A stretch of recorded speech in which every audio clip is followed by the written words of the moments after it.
Well, hello everybody. Pastor Joel here with you one more time for the past days with Pastor Joel. Well, we are continuing our Revelation series. We've been talking about the Millennium in the last couple of videos, and so you may want to go back and watch those. This is part 3 on the Millennium, and we will wind it up with this video, and either I'm going to do a little review at the end of this video, depending on how long it is, or I'm going to do one more video which kind of sums up what we've done in Revelation. So I hope the series has been helpful for you. Also wanted to mention we're nearing 400 subscribers, which is great, especially because I know I'm getting content out a bit intermittently, and that's just life right now. But that's exciting, and I just want to encourage you. You like these videos, subscribe to the channel, share the content. That's what it is for. So if you have a Bible with you, and I hope you do, turn to Revelation chapter 20, and I'm going to read verses 11 through 14. And again, I would encourage you to go back and watch the previous videos on the Millennium to have some context. But Revelation 20, let's read 11 through 14, and then we'll talk about it. Then I saw a great white throne and him who sat on it, from whose face the earth and the heaven fled away, and there was found no place for them. And I saw the dead, small and great, standing before God, and books were opened. And another book was opened, which is the book of life. And the dead were judged according to their works, by the things which were written in the books. The sea gave up the dead who were in it, and death and Hades delivered up the dead who were in them. And they were judged, each one according to his works. Then death and Hades were cast into the lake of fire. This is the second death. Now let's see if we can put some of this together. Again, the idea here is that my approach with the Millennium, and I'm still have a lot to learn for sure. But if you start talking about the length of the Millennium, you're just going to get all these arguments back and forth, especially because within full preterism, most full preterists would see that period of the Millennium as being the same as the period of the Eschaton or the second Exodus, the time between Jesus' ascension. Ascension more specifically, you put it between the cross even and the parousia.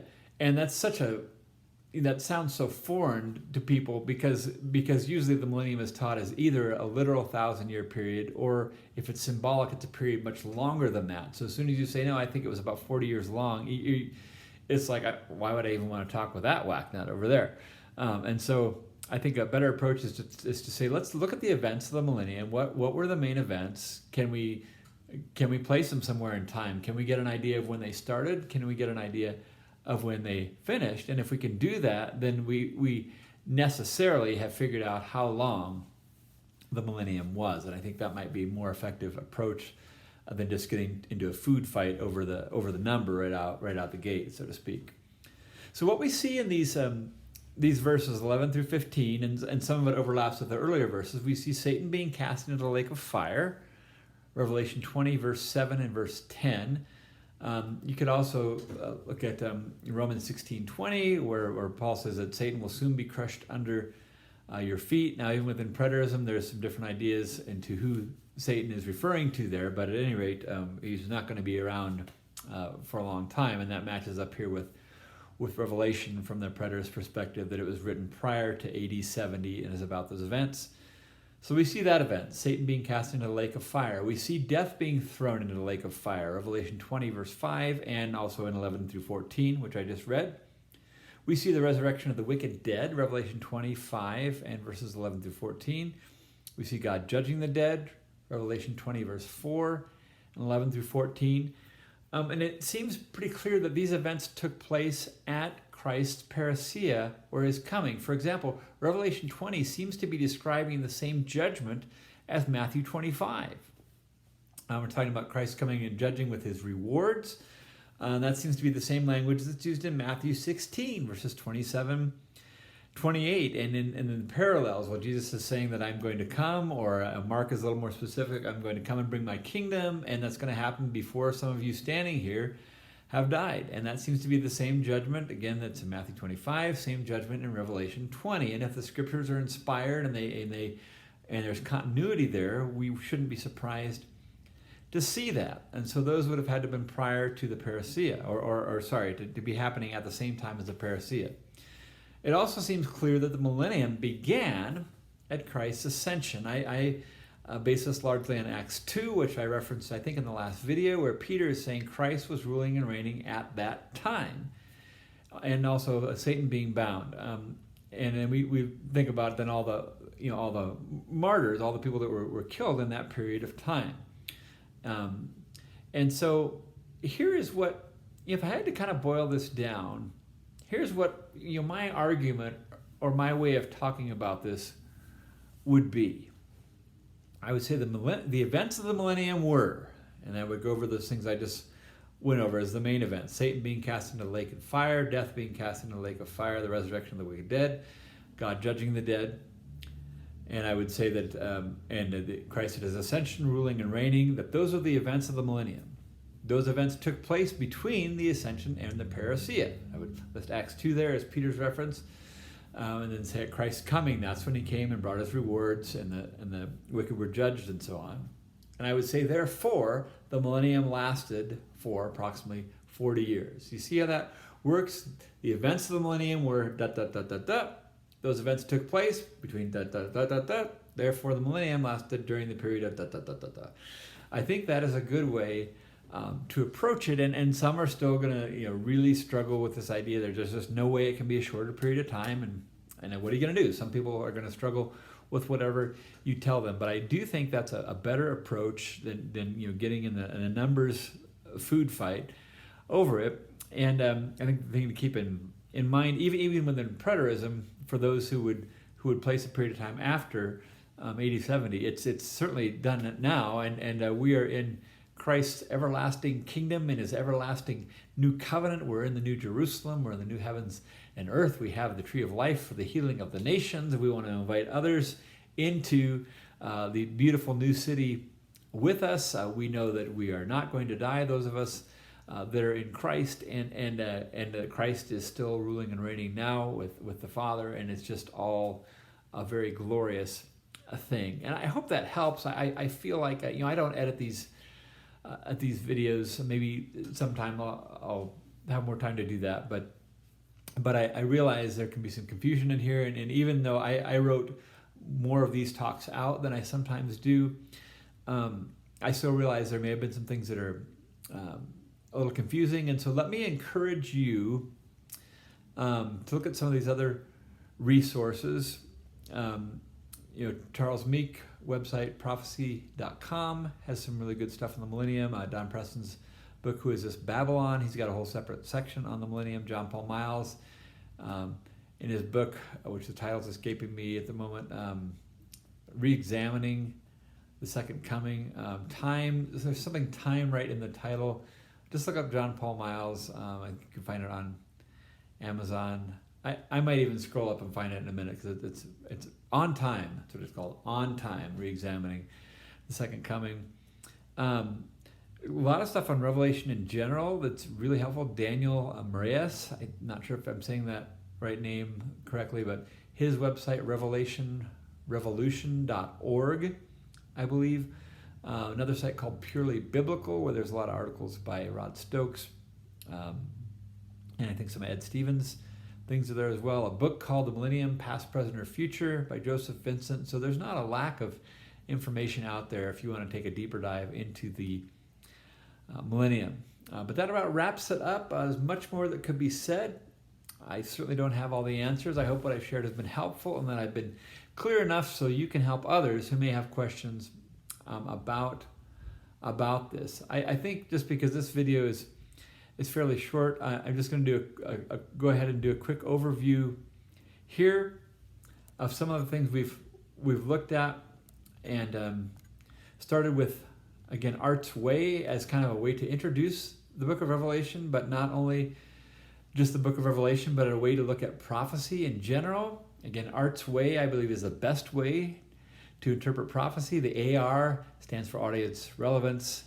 The TS stands for time statements. Art's Way is the best way to interpret the Bible. We looked at Jesus and said if you come away from Revelation without thinking much about Jesus, we've really missed something. And by the way, throughout from the beginning of the letter, throughout the letters to the churches in chapters 2 and 3 and beyond, and then in the very last chapter, the time statements could not be more clear. These things were at hand. They were to happen soon. They were to happen in a little while. Revelation 1:19 says some of the events had already happened. Some were happening. And so if you're going to take a futurist view, you'd have to say, well, some had happened, some were happening, but the rest of them weren't going to happen for hundreds and thousands of years. It's just whacknut. And then in chapter 22 alone, Jesus says, I am coming soon. 3 times. One of those times he says to bring my rewards with me again, which sounds an awful lot like Matthew 16, 27, 28, Matthew 25, Revelation 20, and so on. So we want to focus a lot on Jesus. We talked about the churches, and I do want to say that even though I'm convinced Revelation was written prior to AD 70, it was written to specific churches in Asia, but we know from so many letters in the New Testament that those believers would have been encouraged then to pass those on to other churches to read them. And so even though there was so much specificity there in terms of who those letters were written to, there are still lots of general applications that we can and should pull out of there for churches today, local churches. Maybe you've got house church, Bible studies, you gather with other believers, whatever you do, there's still so much we can glean there. And maybe in particular, Ephesians talks a lot about Christ being our first love, and one of the letters in Revelation is critical. They've lost their first love, and I think, and let me just say this with compassion, because I get it. A lot of you know my story that tune into this channel, and a lot of people within the preterist community. But if you don't, I lost, and I'm still in the wake of this. I lost just about everything I think a person could lose because of believing these things and talking about them, and it's been very painful and continues to be. And I know a lot of you can relate to that. Here's where I'm going. A general application from the letters to don't lose your first love. And again, I think that was the Church of Ephesus. I said the book of Ephesus, it was the Church of Ephesus. I think that emphasis was on they'd lost their first love. We have to be. Well, let me just talk about it myself, and you can decide whether it relates to you or not. I have to be so careful because of being hurt so badly by believers. Imagine that, Christians being persecuted by other Christians for believing something the Bible clearly seems to teach. And put that in your pipe and smoke it, right? It's hard. And I have to be so careful and to check my spirit, my soul, however you want to look at that, every day. Am I going to lash out at futurists? Am I going to be divisive between my beliefs in preterism? And the word doesn't even matter, my understanding of eschatology and what other people believe. Am I going to be harsh in my demeanor as I might engage with people in conversations and or on social media? On social media, it's so easy to be harsh because it's a lot easier to be mean to people you'll never meet and actually sit across the table with. Am I going to be jaded? Is preterism going to become just an intellectual exercise where I have solved the equation correctly?